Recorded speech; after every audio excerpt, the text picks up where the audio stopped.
minutes. I'll try to get through this in 10 minutes. Some of this overlaps with what we've been hearing earlier. So, the short answer on what you want for your equipment is everything you need that you can carry. And the best thing to do, you can't just think in your head, okay, this is all I need. You need to write it down. You need to find out what they have where you're going and fill in everything you need that's left. And for a surgical tray, if you have something that you need, carry it on with you or store it in your checked bags. But anything you want, you got to bring it with you. This is just, these are small slides with the short list that Moran Center brings on their trips. Like I say, everything. Anthony Aldave gave me this list that he uses. What he does is he sends this to the hospital where he's working, listing out everything he might need. He has them put in what they have available and send it back to him, and then he fills in everything else that's left.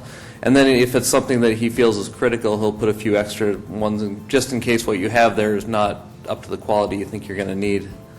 Like I say, don't assume what they have is going to be adequate, and the equipment might not be even usable. One of the phaco machines in Ghana when we went there hadn't been used since the year before, and the tubing still had water in it, so I had a lot of black mold in it as well, so that machine was completely unusable. These are the interior oculars of the teaching scope that we were using. It looked like somebody pulled it off, sneezed on it, and then put it back on. We were trying to figure out why you couldn't see anything from the teaching scope. And this was why. We got it semi-cleaned off enough that we could at least see through it. We'll skip over the Aravind packs. Julie talked about some of this: passports, visa, evacuation insurance, and travel insurance. A money belt. You want to keep your passport really with you at all times. It's also good to have copies, just Xerox copies of your passports and credit cards in case you do lose those things. And then medications. A headlamp is indispensable. I actually bring it everywhere I travel, not just internationally. It's it might become your microscope light for the phaco. It might become your slit lamp light. A Leatherman, just sort of an overall useful tool for repairing anything you might have to repair. These little kits, the one on the left has every screwdriver you might need. The one on the right is a little bit smaller, a little bit more limited, but it's $15. You can get it at Home Depot, no financial interest. And it's got the screwy little star-shaped screws that some of these microscopes use. And I think every trip I've gone on, we've had to dismantle one microscope at some point. And so if you don't have the right tools to do it, then you just start destroying things. We've talked about the setup of the OR. Here we are dismantling one of them. Again, the headlamps are helpful to see those little pieces. It's nice if you have multiple microscopes, you make sure they're all the same so you can sort of cannibalize parts from one for another if multiple of them have gone down, which we have also had to do.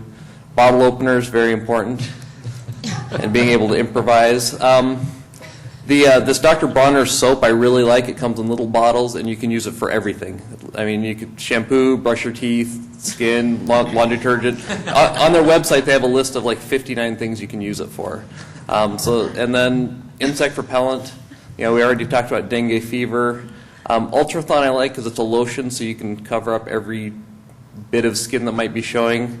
On one of our trips during surgery, one of the other surgeons had a mosquito land right on his elbow, bite him right on the bursa. He said, that's where he missed the DEET. Cipro, Imodium, Pepto, we've talked about some of the bowel issues earlier. If you're there for 5 days and you're doing this for 3 of them, you don't have a lot of time to operate and you're not going to get a lot done teaching or learning.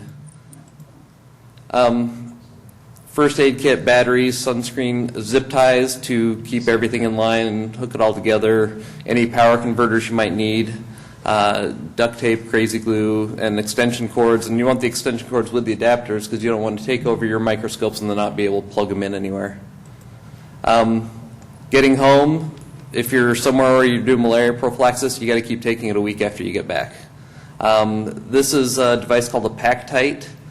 And that little blower in the bottom will heat up the internal part of that bag up to 135 degrees. Do that for an hour and it kills bed bugs. So we actually, even now in the U.S., when my wife and I get home from trips, we throw all our luggage into there and kill everything. Bed bugs are everywhere, but we really get them in the U.S. Pack-Tite, P-A-C-K-T-I-T-E. I just bought it actually directly from the company. Amazon carries them. There are a couple different brands, but I talked to a few exterminators, and universally this is the brand they recommend. This thing can hold a really big duffel bag, including the big ones that we take for our trips. They make 2 or 3 other smaller sizes also. The big one can hold small children. I haven't tried that. It's not relevant in our house, but I guess it's a good sauna then if you do that. Mini sauna. The ultimate Swiss Army knife, 2 other people have mentioned, and I actually was going to mention the exact same thing Dad did, that Roger does everything the team needs to have done, and so you need at least one person on your trip who can do that. So now let's shift over to complications. It's estimated about 25% of cataract patients in developing countries will have poor outcomes. And that's not just, actually only a quarter of those are from surgical complications. You have glaucoma that you develop from that. They can have other retinal problems that are going on that just can't be evaluated. They can walk off cliffs, and we joke about that, but it does happen. As I mentioned, you need to know the capabilities where you're operating. If you drop a lens in Jiri, Nepal, the nearest retina surgeon's 11-hour drive away and nobody has a car. And just like in the U.S., prevention's the best course. It's been talked about multiple times. Efficiency, you don't want to rush because you still want to be doing safe surgery because complications are going to mess things up much more than any number of safe surgeries you can do. They have a higher rate of PCA rupture. We know that from complicated cases here. As David mentioned, every case you see here is going to be the worst case in a month in the U.S. And if you have a dropped lens, you might not have a vitrector available. The Ortley that we have does have now actually even 25-gauge vitrectomy capability, but you do have to know how to do a vitrectomy if you're in that situation. If you're doing the small incision, you can do a Wexel anterior vitrectomy. And if you can, if you're phacoing, you've broken the posterior capsule, but your lens is still in front, a nice technique is to float those pieces up, put your lens in the sulcus, and then phaco over the top of it so you don't have to worry about the vitreous. If you can, you want to try to preserve iris as much as possible so you can put in an anterior chamber lens if it comes to that. Or if you have the right lenses available, you have scleral suture or fixated lenses and sulcus lenses. And this, again, you need to know what equipment you have. It's great if you have the Bausch & Lomb Mayo 60s, but then you don't have Gore-Tex or Perlene sutures. It doesn't do you any good, so you need to have everything available.